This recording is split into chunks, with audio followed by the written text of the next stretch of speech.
akala nyo nakita nyo na ang lahat pagdating sa tumbong dishes, mapapaisip kayo sa kainang ito. Ngayon, nandito tayo sa Am's Tumbong Delight sa Malolos, Bulacan. Ang isa sa mga pinag-uusapang kainan na dinarayo ng mga food lovers at maging ng mga kilalang personalidad. Mula sa kanilang iba't ibang luto ng tumbong hanggang sa mga bagong putahe na may Chinese-inspired na twist. Siguradong mapapahanga ang inyong panlasa. Pero kung may isang dapat ninyong tikman, ito nga daw ang kanilang classic tumbong soup. Mainit, malasa at sobrang comforting sa bawat higo. At ang pinakamaganda, hindi kailangan na malaking budget para makakain ng masarap dahil abot kaya ang kanilang mga presyo. Kaya naman, sasamahan tayo ng ating kaibigan na si Pinoy Vegetarian para tikman at alamin kung bakit patok na patok ang Am's Tumbong Delight at kung talagang panalo nga ba ang lasa ng pinag-uusapan ng marami. Kaya naman, let's get it on! Ako po sila Arning Manalaysay, ang nagmamanage po ng Am's Tumbong Delight.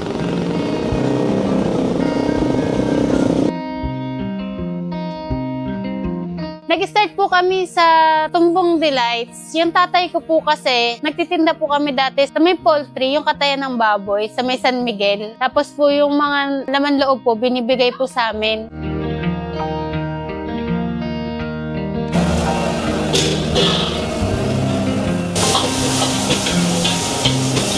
Tapos yung tatay ko po, nilutuan po kami ng tumbong ng kakaiba, yung tumbong sisig, tumbong perito, tapos tumbong adobo, tumbong kare-kare. Ayun, nakuha po namin yung idea na yun. Pwede palang ganun gawin. Nakakala natin, tinatapon lang yung ganun. Pero napapakinabangan po pa siya at nabebenta pa pala siya.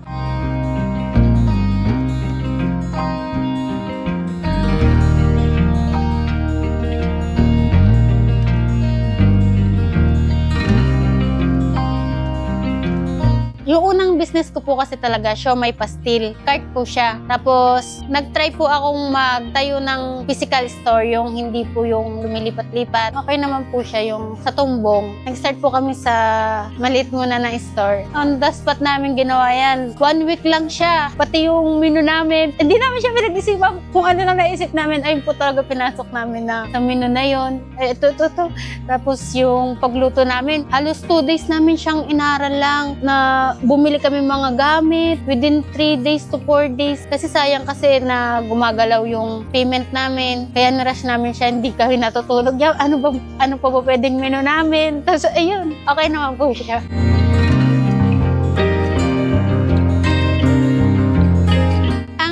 Po kasi ng Am's sarap, malinis, mura, malinamnam. Ang Am's po kasi yung pangalan na yan, nanggaling po siya sa pamangkin ko. Mataba kasi siya yung lalaki. Kada nagugutom siya, sasabihin niya, am-am daw siya. E di natutuwa ako, sabi, am-am. Parang nagwawala siya pag hindi siya pinansin ganun. Kasi mutakaw po siya, bibo. Doon po ako nakakuha ng idea.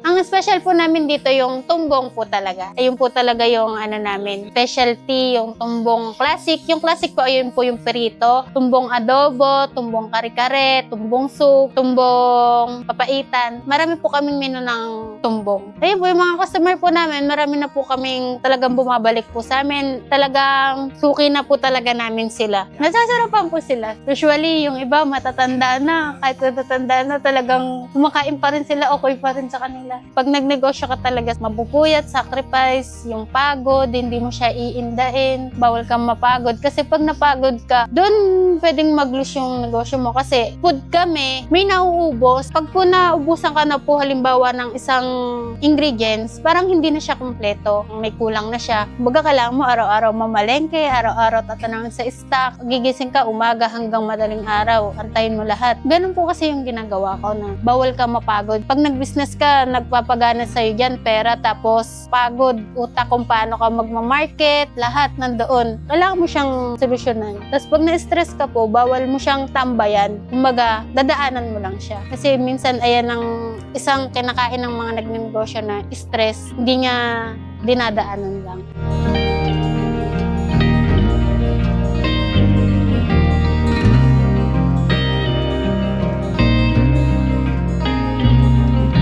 Dati nag-start kami sa 99. Ngayon nag-109 po kami dahil ang tataas ng mga bilihin, mantika, gasol. gas, lahat. Halos lahat bigas. Yung mga customer naman po namin, naintindihan naman po nila kasi alam din naman po nila yung mga taas ng presyo ngayon ng bilihin.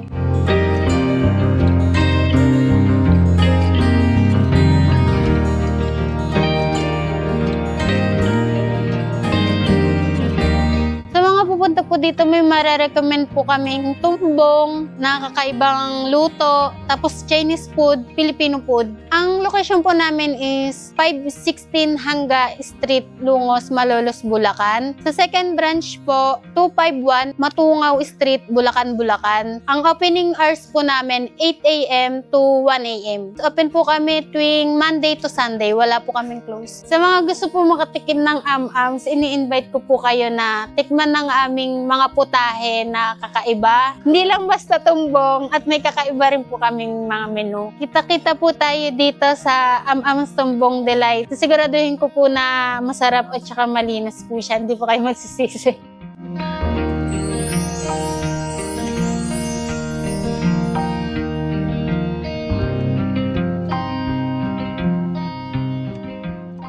Bulaga! Ayun no! Ayun, nako! Natuloy na. Nakita nyo naman ha. Yan. Kasama ko ngayon, Pinoy Vegetarian, mga Noy. At eto nga, nabisita tayo ngayon dito sa Malolos, Bulacan. Nag-iisang Kuya Dex. Naku, salamat po sa inyo lahat. Eto, maliit pa lang ako, napapanood ko na to. Lahat ko sila sinasabi yan. Anyway, nasaan tayo Yan. ngayon? Eto, nandito tayo ngayon sa may Malolos, Bulacan. Actually, to be specific, dito tayo sa may barangay Longos, sa may Hanggalang ito. Dahil binisita nga natin dito, yung nag-iisang tumbong queen ng Malolos. Yun Kaya ha. ito nga, napasugod na si Kuya Dex dito. Yes, napanood ko po ito, Noy, kay Pinoy Vegetarian. May Oo. ibig sabihin pala yung AMS na yan, no? Ano nga ba yung ibig sabihin ng AMS na yun? Actually, ito ang ibig sabihin niya, Kuya Dex. Masarap, malinamnam, at mura. Yun, 3 M ha. Diba? Yan ha. At naikwento sa atin ni Ma'am Larnie, ito yung may pinanggalingan din, Oo, no? yan. Alam niyo po yung mga bata, pag pinapakain, amna. Oo, di ba yung mga nagbe-baby talk dyan? Oo, yung pala yun. Mga ganon. Humble Dun- beginning. Humble beginning Diba? siya. At yun, nagkatuwaan naman. Mhm. Yun ang naging pangalan nitong kainan nila. Tama, no? Anyway, Nagkalapagan na tayo dito mga bossing. Eto, papatikin natin ito kay Kuya Dix. Siyempre. Ready ka na ba? oo naman. At alam niyo po, nung pagpunta ko rito kanina, kala ko po talaga tumbong lang eh. Na-amaze po ako sa spread ng pagkain, variations ng pagkain meron. Okay. Actually, meron na siyang halong Chinese Oo, pagkain din, no? Filipino-Chinese. Filipino-Chinese. Actually, ito, humble beginning, puro tumbong siya. Iba't ibang saring luto. Hindi kasi sa tumbong. Mhm. Tapos ngayon nga, sa bagong pwesto nila dito mga bossing, nagdagdag sila ng bagong menu nila na meron ng Dami. Filipino-Chinese foods. Iba-iba. Meron tayong tumbong papaitan dito. At meron tayo nitong tumbong noodles. Pakita ko lang yung tumbong noodles. Ano? Ito po yung parang mami, no? Yes, kombinasyon to Oo, na ito ano eh. yun. May wonton pa siya. Wonton eh. Wonton Oo. to. Na nilagyan Tsaka po ng ng tumbong. noodles, merong repolyo at Yes. may tumbong. Yeah. At itong isa, Yung tumbong soup nila. tumbong soup. Na ito, mabisang pampahulas yan. Ako, Diba? sinabi mo pa. Lalo na Sinabi mo pa. Papunta na tayo sa tag-ulan. Oo, yan. Match dito sa tagulan, ha? Match yan. Anyway, no, syempre po, pag kumain kayo dito, mainit itong mga sabaw. Syempre po, dahil gumagawa po tayo ng content, maaaring makikita nyo parang nagsasabi kasi sila, hindi na daw mainit, hindi na umuusok eh. Dito naman, pagka pumunta naman kayo dito mga bossing, syempre, on the spot, pinaprepare yan. Talagang Papaso ang mapapasok dila. kayo ng mainit dyan. Let's go! Kain na tayo. Oo. Tarahin ko tong Dito tumbong tayo sa soup may na to. papaitan. Habang Oo. kumukuha si Pinoy Vegetarian ng papaitan. Ang ganda Actually, nung ito Kuya Dix, yung ganitong butahe, sabaw pa lang talagang Laban na. Laban na eh. Oo. At saka itong isang parte ng baboy talaga na internal na mahirap, very challenging sa mga ano. Kasi Mga nagluluto. yung anggo, Oo. di ba? Totoo. Yung klase. Marami pong tumbungan no, dito Oo. sa atin sa Pilipinas na nagluluto nito. Actually, nandiyan po yung mga legendary kagaya ng mga nasa Tondo, di ba? Oo. Magagaling yan, ha? Ito po, syempre, alamin natin ngayon gaano ang lasa, Ang lasa. malinis ba? Yes. O, yung anggo, wala, no? Yan ang mga quality check nitong tumbong, eh. Oo. So, Tingnan natin. ano pa nga ba? Yes. Banatan natin, ha? Sabaw muna Sabaw ako. muna. Oh, sarap. Oo. Grabe. Talagang mabisa to pag talagang sobrang init niya. At saka, yun nga, yung lasa niya. Sabi. Di ba? Very comfort siya sa... Oo, comforting talaga. Comforting talaga Tama yung sinabi mo. Yan. Tumbong. Yan yung tumbong niyan. Ang masasabi lambot. mo? No? Mm. Alam niyo gusto ko sa kanya? Okay? Hindi ko siya lambot na durog. Yung pagka kinain mo, lasawag yung parang, di ba? Yung pa rin yung ano, ang makagat lagsa. mo, machuchuwi mo siya na hindi lumalaban parang. Buwi, no? Parang ganon. Yung linis niya. Hindi lasang ano. Alam niyo na. Yung Alam niyo ano na po ang tumbong eh. Kung saan ang Yung galing to ng eh. tumbong talaga. Very good talaga siya. Very good nga. Ang galing maglinis po nitong AMS ha. Ang galing maglinis. Actually, pag tumbong nga kinakain ko, una ko po tinitingnan nito yung kalinisan. Talaga kanyo, nagdadaanan to ng hindi magandang kwento eh.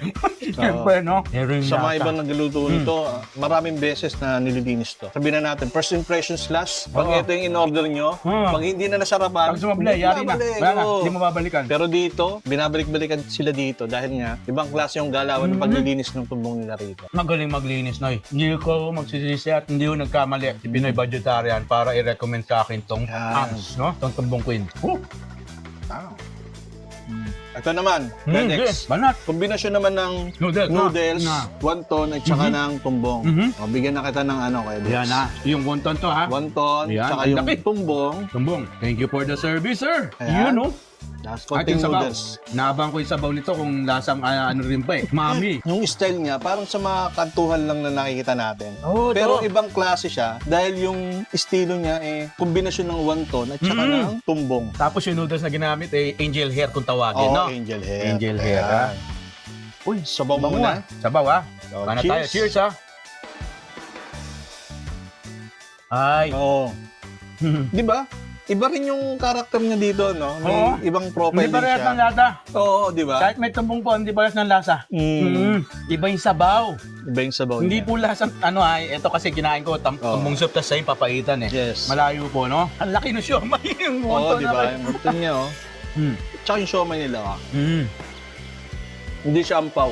Nako, sabi mo, laki. Nako, ang laki po ng siomay. Dito pa lang, okay na okay na. Price range dito, hindi naman ganun kamahal, di ba? Oh, hindi naman ganun kamahal. Actually, parang less than 100 pesos up to 200 plus. May Mga ganun pagkain lang ka na. ang presyo nila rito. Mabubusog ka na rito. Ba, ayos ah. Mas visit po itong lugar na ito. Although this is in Malolos, natuwa po ako dito. Double check sa akin itong tumbong ng AMS, no? Ayan. Ang dami pong pagkain dito ng klase. Meron pa rito. Ito ang tinatawag nilang... Fried noodles na rito na nilagyan ng style chop suey siya pero ang protein natin dito is yung tumbong. Ah, yung pala yun. Kombinasyon naman to medyo slight na healthy. Tapos yun nga, nandun pa rin yung tumbong syempre. Ito yung binabanatan ni Ayan. Chef Jun kaninang umaapoy-apoy pa eh, no? Oh, ayan. So, meron akong dalawang plato rito. Pasok na natin. Nakakain po ako nito sa Divisoria eh. Ngayon, meron na dito sa Malolos, Bulacan. Tumbong din ang ginamit dito, no? Oo. Yun, no? Pakita lang natin Ayan. na close-up. Ayan, no? Bilog na bilog. Tumbong Ayan din. Paano to? Tumbong lang siya, pero ang dami niyang pwedeng sahugan. Ang mga pagkain po rito hindi isa lasa. Sabi natin tumbong ang nagiging protein. Ito po, yung pinangkakarne. Pero iba-iba yung profile. Yan yung tamang term. Kumbaga, yan, sa isang artista, marami siyang kanta pero iba-iba yung Multi-talented, no? Yun. Very savory siya, hindi maalat, di ba? Tama. Hindi pa tayo nagko-condiments niya. Correct. Yung sa panlasa nyo, by default, gusto nyo pang mag-level up, may mga condiments Yung mga na dito. anghang, no? Anghang. May ka rin ba sa anghang? Ay, oo naman. Naku, dayuhin niyo po ito, puntahan niyo. Ako na magsasabi sa inyo, magugustuhan niyo po yung lasa. Hindi ko kayo magsisisi. No wonder ba pinupuntahan to ng mga Oo. sikat na content Oo, creator, yun no? nga eh. Naano na to eh, sa mainstream media. Aside from sa kinakain namin, Noy, napakarami pa pong variety ng pagkain na matitikman nyo rito. Meron siyang sisig, Yes. meron mga sisling, meron po ditong tofu na nakikita ko. Ng tapang kabayo din, no? Tapang kabayo, meron din sila. Hindi na lang namin Ang may dami. feature lahat na kainin sa harap ng camera po dahil webcam na lang namin binabanatan yun. Anyway, Noy, ha? Pakita lang natin yung address nila dyan sa baba. Ayan, ha? Sa mga gusto pong bumisita, no? Hours of operation, pakita rin natin. Unang-una, maraming salamat po sa kaibigan natin dito, no? Si Anytime, Kuya Dex. yung Basta Pinoy ikaw. Budgetarian, grabe. Alam mo naman, maliit pa lang talaga ako. Napapatapik ko. Malaking inspiration sa mga nagsisimula noon. Kuya Dex, backyard cooking pa lang, mapailog, makating lote. Nanonood po Idol na nila idol ko. yan. Naku, maraming salamat po. Pasalamatan din natin yung team po dito, no? Yes. Si Ma'am Shoutout kay Laarni. Ma'am Laarni. Yan, at sa lahat ng crew. Kaya si kay Chef Jun, ha? Sa mga Thank you. crew, ayan, kay Master June. Yun, ha? Ang lupit ng galaw sa Siyempre, loob. no, actually, kamakailan lang nanonood din ako nung, nabalita mo ba si Flavors of Manila? Yes, oo, Yeah. yun. Ay, nako. Bibisita din dito yan, abangan nyo. Yeah, abangan nyo ba yung pagbisita? Lumabas na po ng Maynila. Napunta na ng norte ang flavors of Manila. Anyway, ayun na ya. Thank you Yes, so much, ito. Pinoy Vegetarian. Yan. It's Bulacan. Yung page na yan, papakita Oo. natin. Maraming salamat at asahan niyo po, hindi lang ito Ayan. ang muli. Hindi lang ito yung pupuntahan natin dahil sa 24 na bayan ng Bulacan, sigurado merong masarap na mapupuntahan Yan. at mapapatikim natin yung kay Felix. Yun naman, Sa mga ako. susunod. Okay? Umuulan na, tagulan na. Ingat-ingat po tayo, dala tayong kapote, dala po tayo ng payong, no? At syempre, take vitamins, ha? Madaling dapuan ng sakit pag umulan. Pagka Diba? At sa mahina yung mga resistation natin. nanonood sa atin, sa mga parents na nanonood sa atin, pasukan na naman. Nako. Yun nga, Di ba? agahan ng gising, kaya pasensya sa mga bata, ganun talaga. Balik na naman Ayun, tayo balik sa eskwela na kwento. naman, ganun. Hirap gisingan, no? Nagawa Oo. ng baon, naghahatid ng bata, no? Sa mga parents Yes, natin tama, dyan. tama. Siyempre, kasama niyo po kami. Maraming salamat naman po sa inyo Maraming lahat, salamat. sa mga pinagsamahan natin. Asahan niyo po sa mga susunod na episode, marami pa tayo lalabas, ha? Ako po ang lingkod, si Kuya Dex, kasama pa rin. At ako naman si Mon Patricio, ang inyong Pinoy Vegetarian. Ayun, Ayan. oh. Kung saan may mga kasya ng budget natin dito sa Bulacan, kakalit ka rin natin si Kuya Dex. Ay! Bigyan natin pagmamahal. Pinoy Vegetarian Style. Bye-bye.